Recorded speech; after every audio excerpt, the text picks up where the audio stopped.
The girl was sitting near the road when the woman first saw her, thin arms wrapped around herself, eyes alert but tired. People passed without looking, but the woman slowed, something in the girl's stillness tugging at her heart. She did not ask many questions, only offered food and a gentle voice. The girl ate carefully, as if unsure the kindness would last. She said little about where she came from, only that she had nowhere to sleep when night came. The woman listened without pressing, already deciding what her heart had chosen.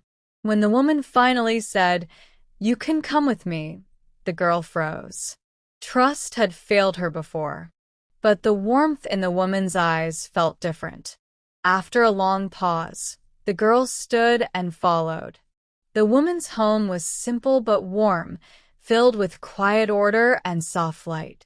The girl stood at the doorway, unsure where to step, afraid of breaking invisible rules.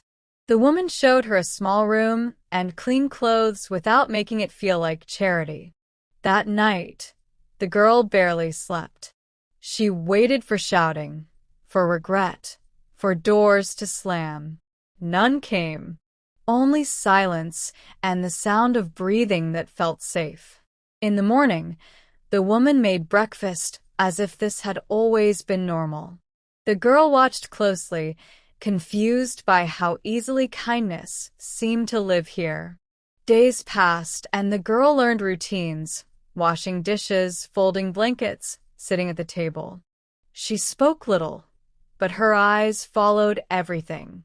The woman never asked her to explain her past, only asked what she liked and what made her uncomfortable. Slowly, the girl began to smile. Not fully, but enough to show she was thawing. She laughed once at a small joke, then looked surprised at herself. At night, the woman noticed the girl sometimes cried quietly. She never interrupted, only left the door open, letting the girl know she was not alone. One afternoon, the girl disappeared for hours. The woman felt fear crawl into her chest, old worries whispering that kindness always ends in loss. She waited, pretending calm while her heart raced. When the girl returned, her hands were shaking. She confessed she had gone back to the street, afraid she didn't belong in a place so gentle. She thought leaving first would hurt less. The woman did not scold her. She only said, "You belong where you are safe." The girl broke down then, crying openly for the first time. After that day, the girl changed. She began helping more, asking questions, wanting to learn. Her silence softened into curiosity. The woman noticed a sharp mind beneath the fear. One evening, the girl found an old photo hidden in a drawer. It showed the woman younger, standing beside a child. The girl hesitated before asking. The woman explained the child was her daughter, gone for many years. The room filled with unspoken grief, binding them in a shared understanding of loss. The girl started having nightmares, waking up calling a name she refused to explain. The woman sat with her through the nights, humming softly until the shaking stopped. Trust deepened in those quiet hours. One night, the girl finally spoke. She revealed she had once had a home, too, and a woman who promised never to leave. That promise had been broken suddenly, without goodbye. The woman held her as if holding her own past. Both realized that pain recognizes pain, even when stories differ. People in the neighborhood noticed the girl's presence and whispered. Some warned the woman she was risking too much. Doubt tried to sneak in, but the woman stood firm.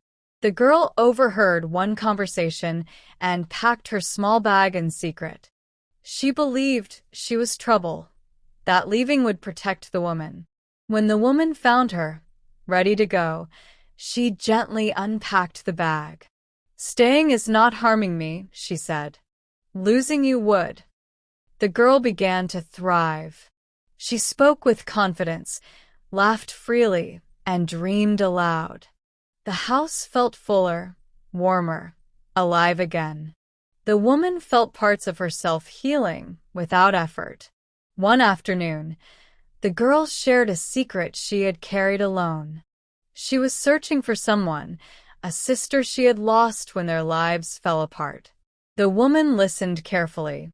What the girl did not know was that the name she spoke sounded painfully familiar.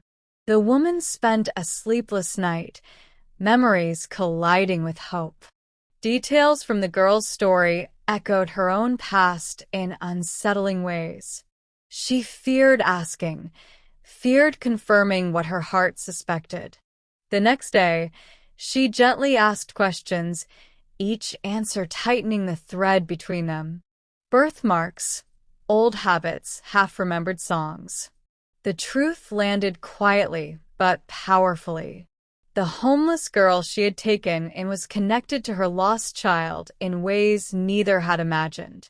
When the woman told the girl what she believed, the girl resisted at first. Hope felt dangerous, almost cruel. She had learned not to expect miracles. They searched through memories, small proofs, shared traits. Each discovery erased doubt and replaced it with wonder.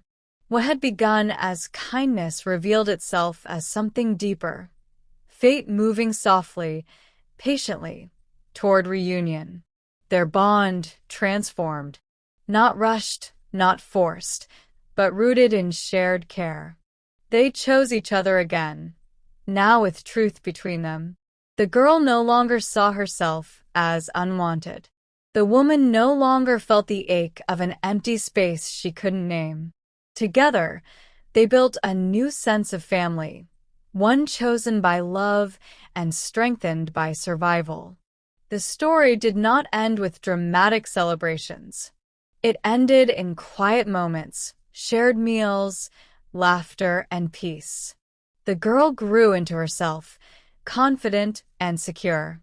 The woman understood that kindness given without expectation can return in unimaginable ways. What she thought was rescue became restoration for them both. A kind woman took in a homeless girl, and what happened next changed everything, not loudly, but forever.